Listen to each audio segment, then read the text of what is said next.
Welcome to the Struggle Bubble. I'm Chad Cutting. I'm Craig Sergi. And today we're joined by a very special guest, coach, educator, father, Heath Clark. Heath, thanks for joining us. Yeah, glad to be here. Glad to put the conversations we've been having for a while now on recording for posterity.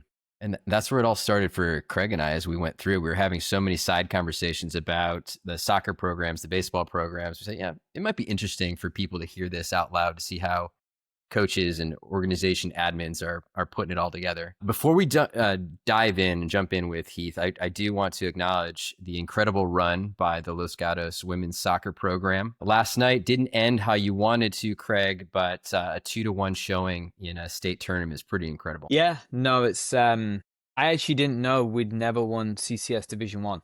It's the first time. So super excited and proud of that. I think we're going to have a good run for a few years now, fingers crossed. As I was just saying before we recorded, we are now in the top 25 of the nation. There's only 4 teams from California in the top 25 of the nation. St. Francis down to 45th, Midi down to 135, and we're currently sitting at 24th. So feel pretty proud. We're the top public high school for female soccer, which is incredible. And, you know, just I think between Lisa and I, treating the girls with the respect that they deserve with how much they do at club and the energy and effort they put in. We put so much into winning CCS. It was really difficult to then go 3 games in 6 days with some injuries and things like that. Not to take it away from Bishop. Bishop's a very good soccer program as well up in Oakland. First time I've been to a high school that has a boys and girls rugby team as well. So it's a pretty active sports school. But it's 2-1, right? We kind of just say to the girls every game, right? Leave it all out on the field. Just do what we do. And yeah, I felt a little deflated last night, to be completely honest, because I think the game was there for us and we did have chances to take it. But we are definitely 24 games since the start of December. A lot of these girls play club year round. I mean, they're touching 60 plus games, maybe more a year. So I'm thankful that we didn't get any major injuries, but also realization of, my God, they had nothing left in the tank. So we can't complain. They gave everything they've got. So it was great. Super proud. Yeah, it's incredible to watch, you know, from that first couple of weeks where you're like, what type of team are we going to be, to building the culture out and making that incredible run through CCS and getting to, you know, continue to play each week. And I think, Heath, going over on your side, you know, similar, have been blessed with some success over the last few years on the football program. Craig and I talk a lot about youth sports and the right perspectives, and I want to get your thoughts on it. Yeah, I think, well, first of all, Craig and the whole girls soccer staff have obviously had a bunch of those girls in class. And I don't know that I've ever been more connected to a sport I wasn't directly involved in, having the type of success they did. So I'm a huge soccer fan, and watching the girls get the experience they deserved, I think, was just so fun. And then, yeah, I don't know that having participated in many tense football games, I don't know that I've ever been at a more tense, exciting feeling game than the St. Francis final. I mean, it was like the feelings in the stands, the energy, it was just amazing. And obviously to win like we did, and super physical game, is just so fun to watch. Has to be one of the best seasons in history of a Los Gatos sports team. So super proud of that. So yeah, I think, you know, I've been teaching at Los Gatos since 2008 and coaching since 2009. I think, you know, for me, like, it's just, we're so lucky to be where we are in terms of the support, the number of kids that play, and the experience that we can hopefully provide. And obviously Coach Crail and the administration, the community supporting is super vital in having success in a sport that's as resource dense as football. So we always acknowledge how, and so thankful. And Coach Crail has collected a lot of really good men and then allowed us to do our thing. And kids keep coming out and we coach them up, and they do really well for us. And most importantly, hopefully they leave and we've helped them be better in some way on their path. So yeah. The football team had a great run last year, right? Yeah, I would say, you know, for us, it's hard to imagine that we could compete with private schools. With the amount of support and the numbers we get and the tradition we have, the reality is we should be very competitive and usually are the favorites against most of the other neighboring public schools. But with what private schools, the kind of talent they can attract, it's I think I'm amazed. You know, we beat Reardon 2 years in a row, which is an exceptionally well coached team by Coach Rav Patti, a great dude. They're up in San Francisco, and you know they have a 340 pound, 6'7" right tackle, and I got a 155 pound, tough as nails defensive lineman going against him. So I think I'm continually astonished at how hard our kids play and the runs that we go on. So that was a long-winded way of saying I feel like we've had a really good run. We had two very painful losses in the first round of the playoffs to Bellarmine and then Mitty. And Coach Crail, to give him credit, he's been coaching forever, but we really sort of stripped it down and thought about what we were doing. And since then, we've been on a really good run, making it to finals. We made it to the state finals one year, beating Reardon. We beat, you know, Sarah. We beat St. Francis. So when you can do that, beat Palma, a really good Palma team. So when you can do that, I feel like we're really doing well for our young folks. And you do it. I mean, we were talking about this last night with Ken on the bus. You do a great job of doing the seventh period fitness training and strength training. We're encouraging the girls to go and do that because, again, same thing. We got some freshmen that need 20 pounds, right? Yeah. And it's just they're gonna grow, but you're 14 versus 18, right? There's just a physical Yeah. that change hasn't happened yet, and they just don't have the weight. And as I said earlier, fortunate we didn't get any major injuries. So I think as a public school offering all these additional things, just really for the love of the game, for no other factor than that. And actually, again, talking to Ken about this, the comp sports that the girls are going to go back into, I hate that no one's really thinking of the athlete as much as they should. They're thinking of their team and the success of the team and the club and all that stuff. But there's a lot of points where I'm like, for my opinion, and I had a call with a friend who's a top coach. And he's like, I don't understand why high school now, the kids that played high school, we're getting phone calls from coaches saying, we need to check on their fitness levels. And he's like, time out. What the fuck are you talking about? Fitness levels? They need a month of recovery before we even get them on the field again. And he's like, they don't get it. And they just jump straight back on the field. Parents aren't fully educated, which we get, right? They may never played the sport, whatever. But it just blows my mind that, again, you guys at the public school and everything you do and the other coaches, we really take a lot of pride in keeping these kids healthy, fit, training off season, correct training off season, injury prevention over getting bigger, faster, stronger. Like, you got to be healthy mentally and physically before we let you roll out again. So Yeah, I think one of the base principles of any team should be that you are supporting and helping the individual be at their best. Right? So like we require in football, kids are going to make sacrifices, right? The physical toll is real. That kind of soccer season you guys just went through and the physicality at that level is the same. And if a coach isn't mindful of the fact that like the best thing about a team is that the individuals are also at their best, even given the sacrifices, and you have to take all data points into consideration, the overall toll, the emotional toll. I mean, like you said, like to um, energize emotionally after that victory on Saturday against St. Francis and then have to play an unknown opponent on a Tuesday at 5, you know. I mean, all of it is adding, not to mention that, you know, we're at a school that has a lot of high academic pressure and kids are taking really, I mean, you mentioned Tegan, wonderful kid, like her schedule is like it's hard.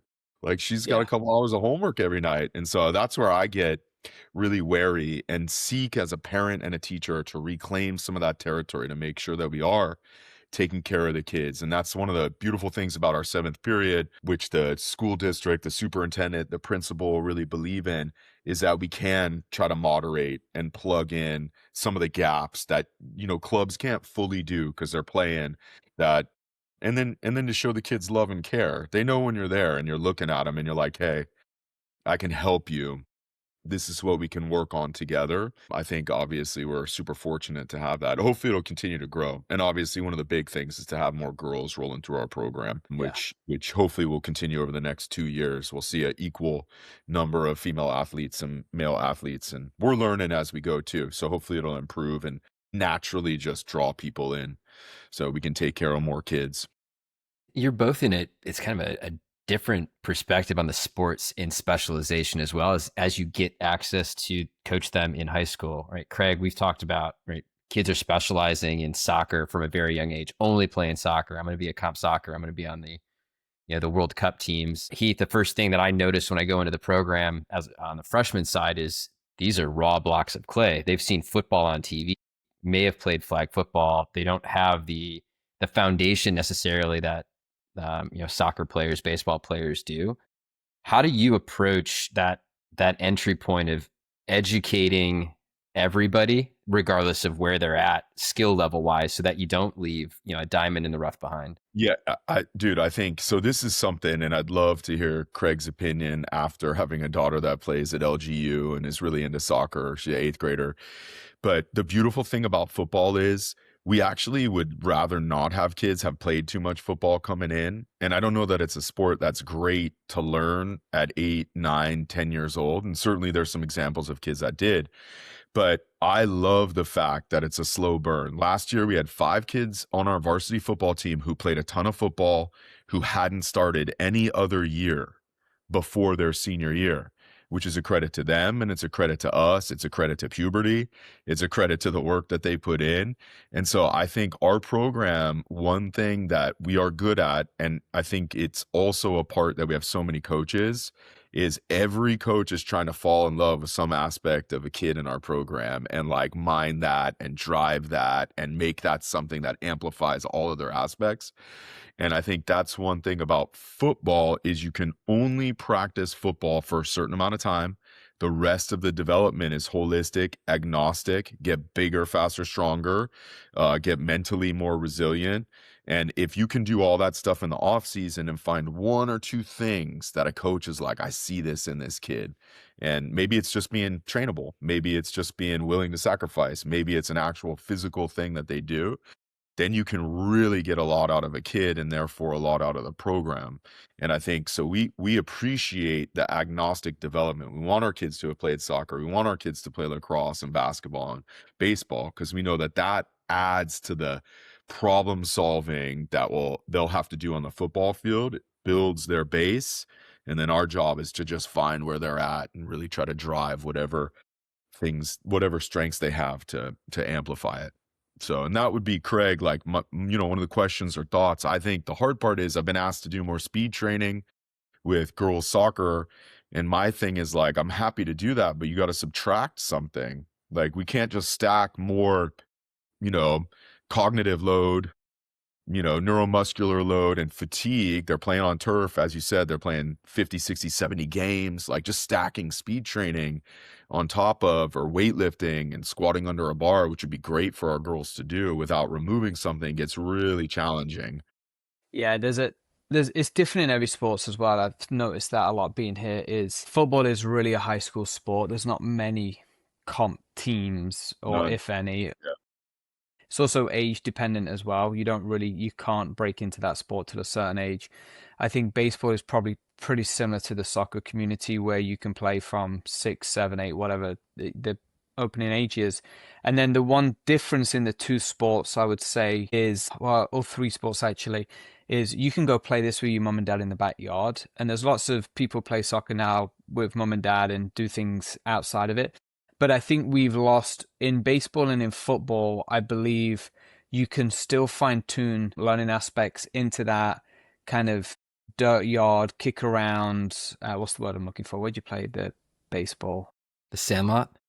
Sandlot, thank you. You can do that and you can hone skill sets, right? You try things knowing there's nothing on the line. Where soccer, we take opinionated. Sometimes we take away a little bit of the creativity and passion because we're trying to dial these kids in. And it's too, as you know, Heath, there's 5 kids on the team this year already committed to D1s. Dude, there's 16. And as I said, you commit to D1, your only job now, if you really want to go play D1 for the next 2 years, is stay healthy. Mm-hmm. That's your only job. Yeah. And people ask me about going pro and all these things. I'm like, yeah, you may have every skill, athleticism needed, everything in the package. One bad challenge, it's all gone. Right, so just keep that in the back of your head. There could just be something that goes wrong. You could just roll your ankle, walk in the dog, and it's over. So be very aware that overtraining, doing all these things, making you try and get to the top, it could all be over with something you can't control. So be realistic and how hard you do pushing the things you do. But to exactly your point, you have to extract something and then put the training in. And as I said, 24 games for these high school kids, and they're going to go back to club Yeah, and they have a start showcase doing. this weekend, right? Yeah, they're going to go straight back into a competitive environment and running, etc. Dude, it blows my mind that we think that's healthy for any. We would never expect professionals that are fully developed, fully grown, a full staff behind them for injury prevention and physios and all those things. We would never expect them to take on that workload. So it goes back to an age-old conversation Chad and I have all the time is, dude, pay to play is actually worse and will kill you quicker than you're ever going to get there. It just doesn't work. And to your point about multiple sports, one of my best goalkeepers on the babies teams, she's a ballet dancer. Dude, she's so light on her feet. She's so athletic, so agile. And yeah, she misses one training a week. Great. Extract from soccer, go into something else, and then accelerate at a faster rate than I ever could have got you by doing this other sport. Right. And we totally, again, opinionated. I think we miss a lot of that because we want control as the coach. We don't trust that they're doing other things to get them better. But I also think there's a very short eyesight line here as well. I'm Yeah, only going to coach these kids for 2 years. So I've got to get the most out of them in 24 months. Reality, we need to look at these kids are potentially going to play for 10 years, and it may not be their time at 8. And you hear me say this all the time. Nobody ever won the World Cup at 9 years old. So chill out and let's build the right building blocks, right? Yeah, and that jives with like the education piece. Like I don't know what a kid's gonna get out of my class. Like I can't tell you they're gonna remember everything about the French Revolution, even if I kill it as a teacher, right? But within the structure of that, if the mindset is like, this is gonna reap rewards down the road, and they're gonna be curious individuals, they're gonna be able to critically think, they're gonna do all this other stuff, like you're setting them up well for whatever challenges they face, which is really, like I would love both of my daughters to be lauded for their athletic abilities, personally. But more importantly, I want them to be really robust, resilient 25-year-old young women who feel good in their bodies, who can lift, who can do hard things, who can be good teammates, who have a joy of building community, that can work with a diversity of people, all the other stuff that goes into it. And people, I think, have totally lost the plot in youth sports. You go to 4-year-old flag football last week. There's like a parent yelling at a parent coach because the best kid was staying in too long and needs to be subbed out. And then it's like, I don't know who's right or wrong there. It just seems crazy that you care, like they're I just foreign. on top of that, Heath, it's the coach, the parent coach that is standing on the goal line, analyzing the plays and barking out and screaming at the assistant coach to do something different. Of like, It's wild. what path did you go on in your life that you feel it's important on a Sunday afternoon to scream at 4-year-olds? Yeah, I mean, parents. So that's a big question. Where the hell do these people come from? My opinion is they've never played the sport in their life, and they got no education of what they should or shouldn't be doing. But I'd love to hear what you guys think. It's probably beyond that a little bit of we bring baggage into our every situation as parents that has absolutely nothing to do with what's here in front of us. And you want your kids to be successful, and anything that threatens you. I mean, Heath, you probably have a nice psychological profile or background that you can do on this, but I think it's the incentive mismanagement and what's going on in their lives that crosses some wires. Yeah, I think there's a bunch of factors going into it. I think obviously college admissions has changed youth sports in part, right? Because now people, and I don't know how much of it's happening now, but people used to leverage being good at a sport to be able to get into a college you wouldn't be able to otherwise. So everything's like a fearful, anxious positioning. Like I said, you got to stack all the correct pieces to make sure they're with the right coach and the right travel team and getting seen at the right thing and this and that. But I think, for me, I think just so much of it is that we've thought what the point of being educated or playing a sport is, and a part of that is to struggle. And parents, it's very painful to watch your kid struggle and have a shitty coach or have a ref call something against them or for them to lose every game. Like, that's painful. But the reality is, it's our job as parents to articulate exactly why they're doing the sport. And a part of it is certainly to fail and to have adverse experiences and to help them get up. And I think people have totally lost the plot and they try to hide their kid out in the special privileged experience that'll lead to future success. But everybody here knows what's the number one thing a professional athlete has to get used to is failing, like, so if you want them to actually do that, you have to suck and overcome and get up and work with people you don't really like and figure it out.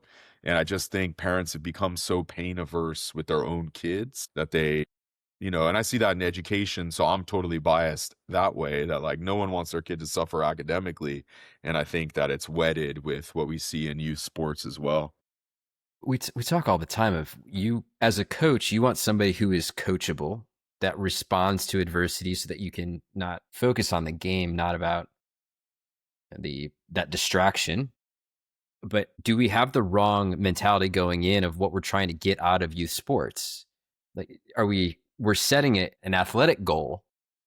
It I shouldn't think, be an athletic goal. yeah. Yeah. I mean, I think, the main thing that I think people should be talking about, and there are many brighter people that have been saying this for centuries now, but it's process over outcome. And like, so if the only success you can have in sport is earning a scholarship or becoming professional, like what's left for the 99.5% of people that aren't going to achieve that? Like, and that's like, we've lost the fact that like, we talked about the girls soccer team. What an awesome community. And those girls may go on to play professionally, some of them. I'll bet in the memories of soccer playing in front of their family and friends against St. Francis in the final, that'll be one of the greatest sporting memories they have. And that's because 100%. we created community. Craig, Lisa, they created community. Those girls created community and love, and they spent time working towards something. And I think like we've just sort of lost the plot. If your Stanford bound kid, your Cal bound kid was like, I can't really sell out because I got this thing I'm going to do later. What a sad loss. And as Craig said, like, there's no guarantees. The only guarantee you have is the moment right now. And I think people have totally lost. I looked at Jenny. My daughter plays on team 2 in her age group for Nick, the head coach at Lee, who's a wonderful dude. He's one of my favorite coaches any of my kids have had. And I looked at Jenny, and the girls on the team are wonderful. The soccer is fine. The parents are great. And I looked at my wife and I said, this may be the best it ever gets for her soccer experience. That's a reality. Like, Yeah. this may be the best. And so you just sort of sit there in the sun watching them run around and play with their friends, and you go, this is what I want them to get out of this. And yeah, Yeah. maybe something else will come, but that's the baseline I think people should have. Yeah. Yeah, there's a huge part there. Just number one is if you don't have desire and love for the game, it doesn't matter. Like those girls that go in D1, they wanted to represent the high school. They wanted to play with their friends. So that sets the bar immediately, right? We're committed to the program.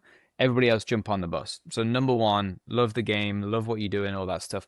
And then I think you made a comment a little earlier with the education side of it there's so much noise, media noise. My kid won state cup. Hold on, bro, is bronze division.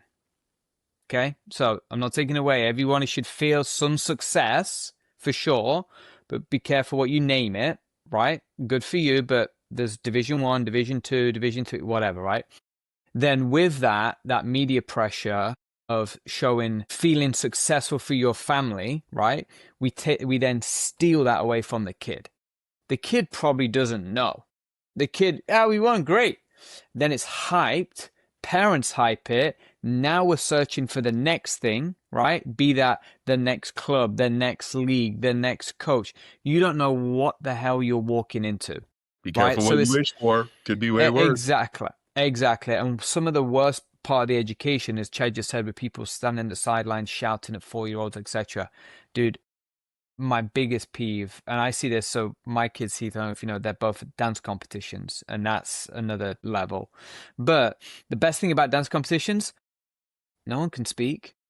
You're sitting there in the auditorium or wherever it is. Whatever I say is irrelevant because nobody can hear us. There's four people watching you and they're going to grade you on technique, showmanship, facials, all that kind of stuff, right? And I keep going back. I'm like, if we built a soccer league, a football league, a lacrosse league, a baseball, whatever, right? With perspex over the parents so the kids could just play and hear nothing, how the experience would be so much better for all those kids to drive forwards. Because again, going back to my early statement, the kids are committed to D1 schools in our soccer program, committed to our program. Well, you're taking that now. If you give that those kids at the weekends, that they commit to their teammates and their team and their coach, not listening to mum and dad, auntie and uncle, whatever. I won a high school CCS when I was 18, but I never touched the ball again and I'm fifth there. Like, dude, I think it would accelerate the kids' development and passion for the game. I really do. But we just, too much money, too much media exposure, too much, look how great my kid is, they're going to make it, blah, blah, blah. It drives me What I think of bonkers. too when you say that is a lot of, I think, what I've become good at, because I think a lot about it as both a teacher and I'm imperfect at this and as a coach, is the subtleties. So a lot of people say that they care about this, this, and this, but then when they speak, and I think that's one of the blind spots in our football program is like when I talk about former players, I talk about players they know who've been successful in the sport.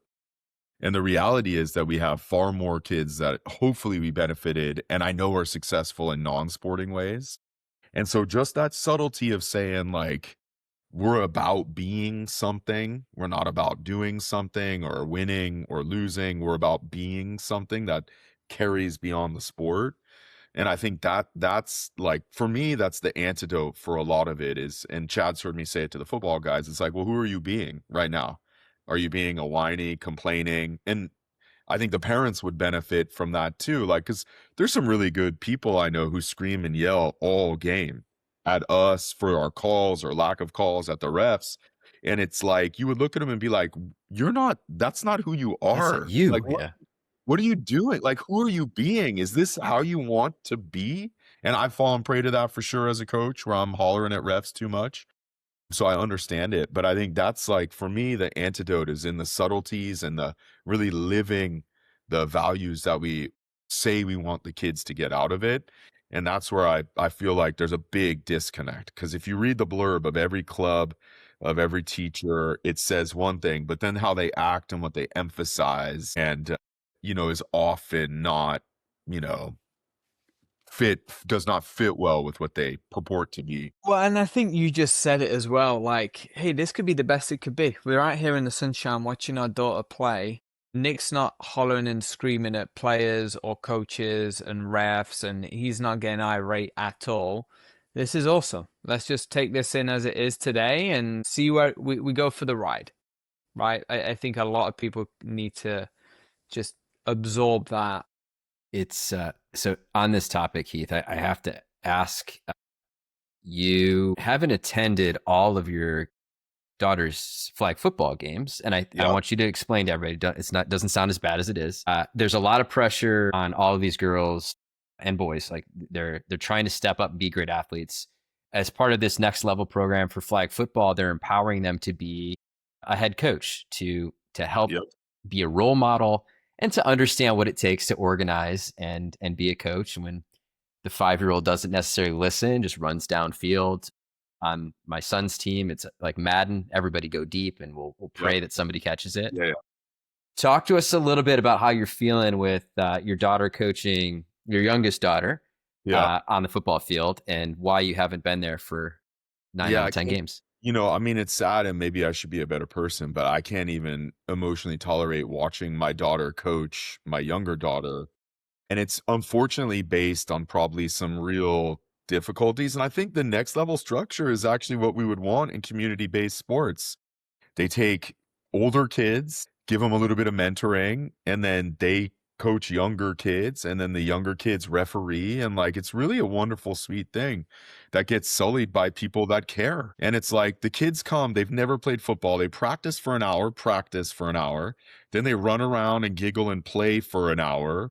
and then they keep score, and the parents get haywire because we keep score. And so I can't stand watching it. Basically, a parent accused my daughter, who's 14, of conspiring with an opposing coach to allow the opposing coach to play the best player the whole game, rendering a loss for my. And it's like, wait, my daughter doesn't, like, she has no clue. Like, she's just trying to get the blue color to do the blue route and the red route and the quarterback to throw to blue or red. So it's just sort of like, do you, like, have you really thought about this thing you're actually investing time in, parent? I mean, that's where, like, the one change I'd do is I'd flip down the scoreboards, and not shockingly, one of the teams they played, no one really showed up. It was on the vacation week, and so they scrambled teams, and one of the referees was all-time quarterback for a series, and the parents came away and they were like, "That was the best Sunday ever." The kids just laughed and hollered, and it was a forfeit, so they didn't need to keep score, and I'm sure the kids got better. They'll come back, so it's like, yeah, well, I mean, that's the way it should be, like, so in that case. Yeah, it's just, I mean, figuring out what we want to get out of it. And Craig and I talk about unstructured play all the time. Just go out and just have fun, no Enjoy the pressure. game. The part that breaks my heart so much is when there is an error or perceived mistake on the field, and the daughter or son immediately just looks over at dad, To mom and dad. and it's like they feel that they're letting somebody down. If that's the pressure that we're putting on them, everybody should succeed. You should be upset if you're not performing your best, or not winning. We want to have that drive, Yeah. but the outcome should then be, I want to play this game more. I want to practice harder. I want to get better. Not, I want to do this for mom and dad, or Yeah. to not disappoint somebody. Yeah, that whole conditional, our job as a parent is to not have conditions on the love and affection we have for our kids, right? Like, Craig shouldn't be any less enthused about his kids thinking into something because it's not soccer, something he cares about, like, all of us have that. And I think kids, again, it's the same thing in school. Like, kids really sometimes absorb that the grade they get is their worth. And it's like, that couldn't be further from the truth. If you are pulling out your GPA when you're 40 years old, or talking about your SAT score, you're a loser. Like, it's such a minor temporary thing that you should work hard to do well at, but it's also just like a phase, and you move through it, and there's much more important things. And yeah, so I just think, and going back to sort of weave it together, I think really hard about, like, okay, what can I do? I have this philosophical bent, and I'm trapped in this world as a teacher and a coach sometimes, where it's like pressure, success, whatever it is. And so what I try to do is I model for the kids. I write a sentence for myself of who I'm trying to be. And so, like, if the first thing and this is going to be corny, I apologize. I'm now an old, weepy, sensitive man. One of the things I'm trying to be is love. And so, like, if I'm trying to be loving, and I'm a total dick to a kid, or sarcastic, or I dismiss someone in a rep coaching, I, like, don't coach them up, like, that's not meeting my standard of being loving. And it has nothing to do with the outcome. It has nothing to do with the kid being good or bad or successful or not. It simply has to be with trying to be something important. And I think actually parents and kids and clubs and organizations should be doing that. And then you have something that you can kind of center yourself around. I mean, I think that's what's lacking. And we all abdicate what success is to the broader society. And so Yeah. where we are, success is titles, scholarships, college admission, make money, right? That's like what it is. And it's like, dude, that is a narrow hallway that not many people fit down. And how sad for our society in 20 years if that's what we tell people success is. And how unhappy are many of the people that actually achieve that when you tell them that that's what's going to make them happy. It is. Yep. Well, just, I mean, a testament to both of you. And Heath noticed this really quick when first started being around the program, and Craig for the last 10 years. The players that play for you respect and enjoy you as a human, which is a testament to how you're approaching the game, because you're both super passionate, super knowledgeable, and expect things out of your players. But there's never been that I've seen a player that's like, oh, that way too much, not for me. Like, there's been a natural bond that's been created. And Heath, you kind of hit on when you create a trusting, loving of the game environment, the kids thrive. They feel comfortable. They're themselves. they might not get that D1 scholarship, but they remember how you made them feel and then can then replicate that to their peers. And at the end of the day, isn't that what we're building better people in our community? Isn't this what this is all for? Well, I'll say on top of what he's just said about getting the kids feeling the love of the game is empowerment as well. Like lots of times this season, I'll turn to our captains and say, "What do you see?" I'm not out there. I'm not making the runs. I'm not striking the ball. I can tell you what I see and what I think, but I'm not out there. Empowering the kids to have a voice, I think, has been missed for years and years and years as well. I'm right because I'm the adult. Hold on, big dog. Easy now. Like, and you watch world class coaches, none of them ever speak down to their players, ever. It's a level playing field of you tell me, I'll tell you, we'll find something in the middle and we'll get this team. Again, it's not I or him or they or she, it's team, but we got to work together. So there's a huge part there, Chad. I think there's a whole thing that's missed in youth sports today, right? And it goes back to those screaming parents. Dude, I'm not gonna, okay, 8 years old, maybe I'm not gonna ask them what they see on the field, but they can still see shit that I miss. Be okay with that. Well, there's tons of constraints you can give them to make them have to problem solve on their own. I'm sure you guys do that all the time. Yeah, and that what a great life lesson. That's the thing, right? Is like that's not limited to sport. Kind of empowerment gives people all kinds of ability to then go out in different situations and manifest much better outcomes and feel better about the life they're creating because they learn that. You both mentioned accountability. Heath, from an educator's perspective, it seems like when I was growing up, if I come home with bad grades, my parents look at me saying, "Why aren't you working hard to get good grades?" It seems now that it's flipped a little bit where they go to the teacher or the coach to say, "Hey, why aren't you Yeah. educating? Why aren't you coaching in this certain way?" And I'm curious to see how you've seen, parental Yeah. interactions at the high school level Yeah. as you coach and educate. It's like I personally think it's a false sort of zero-sum game that there's a small number of ways, like I said, to achieve.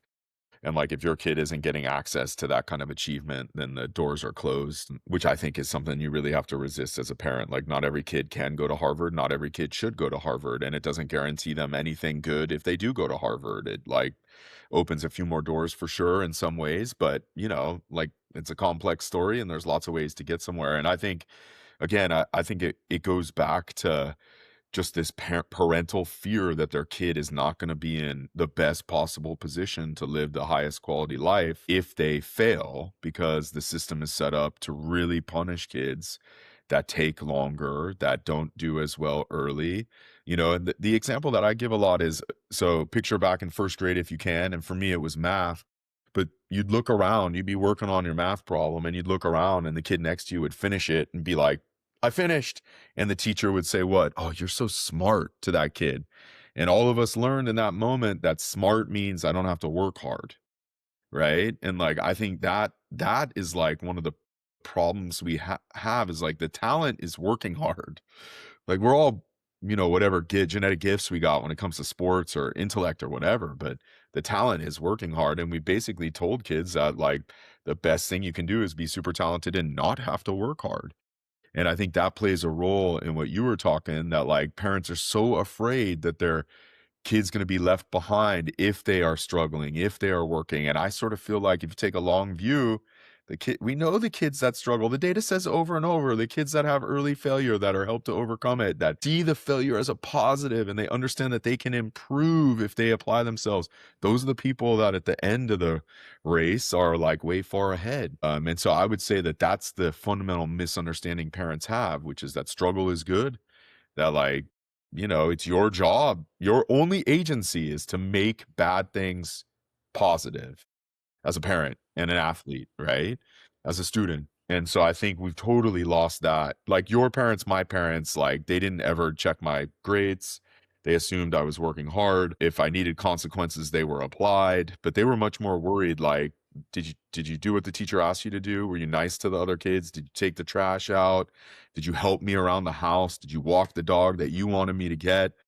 Like, and I think That that last one sounded real. yeah, yeah. So yeah, I just think that that's kind of what we've lost is what education is and what the point of playing sport as a kid is. And certainly see that in academics. And I feel for parents because a 3.0 doesn't get you into the colleges that, maybe would be good. It really is a difficult position to be in. But within that, I it's your think, fault. Carve that back. yeah, that thing's a whole different game now as well, right? I mean, I don't even know what to advise kids anymore. I just, I might do it to 10 years ago. Yeah, it's obviously living in the valley, maybe computer engineering or whatever, if that's where your head's at. I'm like, now I got no idea what to tell you, kid. Like, go what you're passionate for and figure the rest out. Just to your point, just work hard. Just work hard. And it will naturally, you'll figure it out. Some way, somehow, you will figure it out. And I call it, two statements. We kind of put kids in cotton balls, right? We call it cotton wool in England, but like protect, protect, protect. I'm like, no, dude, fall over, cut your knee, then we'll fix it, right? Struggle, fix, move forward. And the second part to that is, as I tell my kids, which probably isn't always the best thing, dude, you gotta figure it out. I'm not here to be your chauffeur and I'm not ordering you an Uber. You want to go to a friend's house, get street smart, figure it out, walk, ride a bike, do something, get off the fucking phone before I throw it out the window. Like, do something. And we to your point, I think we've lost that. And that's in the parents' generation as well. For us, right, growing up with the internet, everything became way quicker. Oh, I can order this. Oh, Amazon will deliver this. Oh, I can, we've transitioned our life for ease and speed at the same time, but we had that grounding early on where there's a bunch of kids now that unfortunately didn't get that grounding like we did. I was So grounded it's plenty. You were grounded plenty. Different type of grounding though. different type of grounding. And I don't think good question. I don't think I executed on it. I just kind of ran away. Be home before the streetlights come on. That Yeah, was the that was guidance it. that we had. That was it. My dad's was be home before streetlights comes on and don't come home in a police car. That was the two rules. Well, Those are great rules. 50-50 is not Right? bad, Greg. Yeah. All right, just a few minutes left. Heath, I do want to touch on the nonprofit aspect that you've gotten started. I'm part of. Craig will be a part of. Tell us a little bit about We Train LG and why you felt this importance to set up the opportunity for the kids in our community. Yeah, I think we definitely have to think about the name, Chad, going forward and probably make a change. But the point is, I've said that, but nobody wants to listen to me. But yes, go ahead. Wait, what's the name? Train LG, which there's already a We Train organization, and it was just sort of a cheeky, WTLG kind of a, you know, lack of creativity. So, but I think, the point of the nonprofit is to try to take money, which I think we all agree that one of the corrupting things in youth sports is adult economic motive, because you can't always trust that the adult who's telling you what your kid needs or is caring for your kid, if they're making a ton of money, you can't always trust that they have your kid's best interest in mind. I mean, I know that there's really good coaches involved in high dollar club sports. I know the people who run Vision Volleyball as parents. I coach one of their kids. They're wonderful people. So I'm not saying it's always true, but I am saying if you have to pay to play, it does ask some questions. So with the nonprofit, we're trying to remove the paywall, but still provide access to just really good people who really care about coaching all kids for as long as they're willing to be coached. And I do not think, the nonprofit is trying to position itself to say we can do all the sort of spiritually, psychically satisfying things of parenting and coaching and teaching without sacrificing really high quality, really competitive atmospheres and really high quality coaching. Because I think a lot of times those get pitted against each other. And it's like there's being loved up and encouraged and properly taught mindset and how to attack problems and problem solve with others is never bad. Like that's never going to be a detriment to your best performers who do co-play professionally, but it's also going to help all of the kids. And like, we've said in our community and hopefully in all communities, the goal of people like us is to help raise badass generation of young people, so that they're leaders and community builders and awesome parents and spouses and partners and business owners and all kinds of stuff going forwards. That's trying to take all the philosophical things we talked about and what would that structure look like. And there's already some really good existing programs, and we're just trying to beg, borrow, steal ideas and create something here. And then it has to be said that Los Gatos is such a resource dense, talented place that it would be awfully nice if more kids had access to what our kids have. So certainly a part of the mission is to be able to import and export and connect across communities, endeavoring to do the same stuff, raise good kids. So that's really the impetus for the nonprofit. It's been great to see over the last months, weeks as kids come out. It is a low pressure. They're amongst their friends. They're trying new things that are outside of comfort zone because it's necessary and they feel it's important. But they're also having fun with it and improving in a very low stress, high fun, high energy environment. It's been a lot of fun to watch.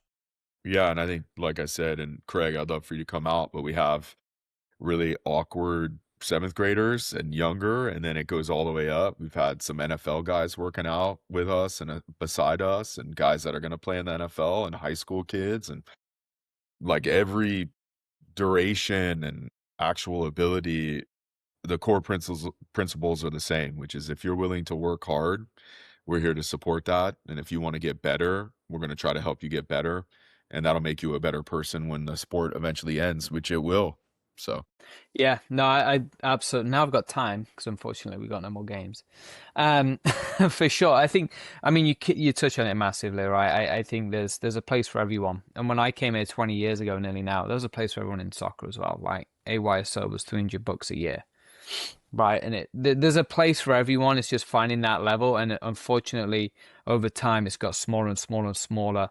And part of that, as you said, from the financial side, the cost of renting these fields for some of these organizations is ungodly, especially for a town like ours. I just go a little bit off here. Like, we pay a lot in tax and we still have to pay hundreds of dollars an hour for a field. Like, where's it gone? Whereas, we call it backpacks for goalposts in England. You just go to a school field and you play. That's it.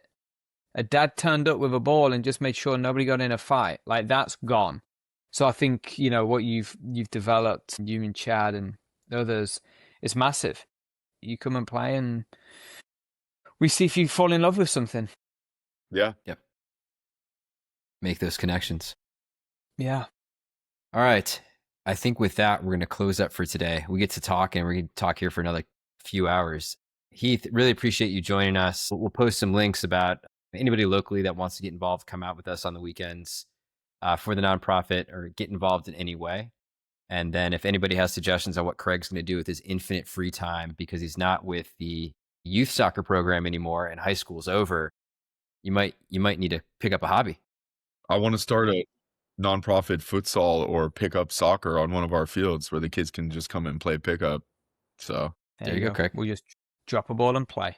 Yeah, man. Awesome. I've got 20 high school girls that are now bored because there's no soccer, so we'll get them to go. We can get them out, start mentoring the next generation to come up and be the next Los Gatos Wildcats. There you go. Let's go Cats. All right. Appreciate it, guys. Right. Thank you, everybody, for listening. We'll see you next time. Adios. See you, boys.